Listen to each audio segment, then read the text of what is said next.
All right, we're here with Josh Thompson. We're going to Worlds? I think so. How do we feel when we cross the finish line, knowing the confusion of the ranking system? Well, going in beforehand, my coach was just telling me I was within the world rankings, and this race can only help if I place high. And that's kind of what I did. And when I crossed the line, I was like, in my head, I was like, oh, I can make it. I'm going. So I feel very validated because I said on our podcast that you being the last guy into the final, that's not the last guy you want to let in. And look how this turned out. So how did we feel after the prelim? Well, after the prelim, I was a little shocked. I was like, wow, I didn't expect to feel this bad going into a prelim. And being the last one in, I was like, man, I got a lot of work to do. And then yesterday, my legs were a little tired. I felt a little rough, and I was like, man, hopefully this race doesn't go that fast. And luckily for me, the race went out kind of slow, and I was like, yes.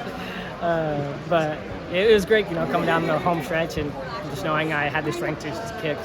So I'm old enough to remember you as a struggling steeplechaser at one point. Oh, no. And now we've turned to the 1500. But do you ever think back, we're so close to not being here right now, correct?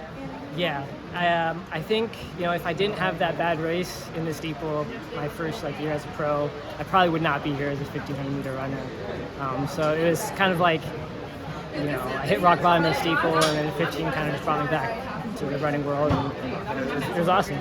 Can you still dunk though? I cannot dunk. I think I asked me the same question. I couldn't dunk. Too many miles. Yeah, once I got to Oklahoma State, I wasn't able to dunk. So we were just talking off camera about fatherhood.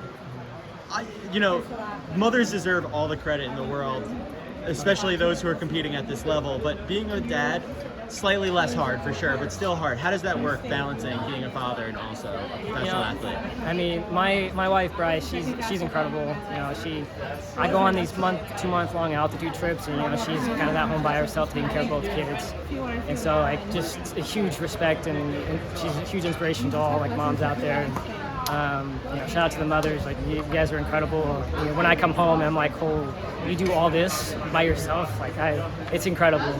So she's really an inspiration. She kind of makes it worth it.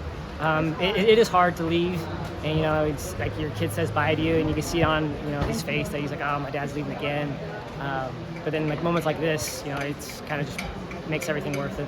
With that sacrifice in mind, do you feel that added pressure, or do you try to put that out? I don't know if it's pressure. I would say it's more motivation. Just to try to have, in the future, my kids be like, oh, my dad did this. He sacrificed a lot for the family. But same with my wife. She sacrificed, time away from me and being in Rome. So I think it's both of us together have sacrificed quite a bit for our kids. Are you happy to have the World Championships close to home, so that everyone will hopefully be able to come? I'm very happy that it's here in the U.S. That way, my family can come and support. So. Did we buy tickets yet, or are we waiting? We were waiting, because you never know in the 15. It's it always used to come down to the last 100, and luckily for me, it worked out today. Cool. Congrats, man.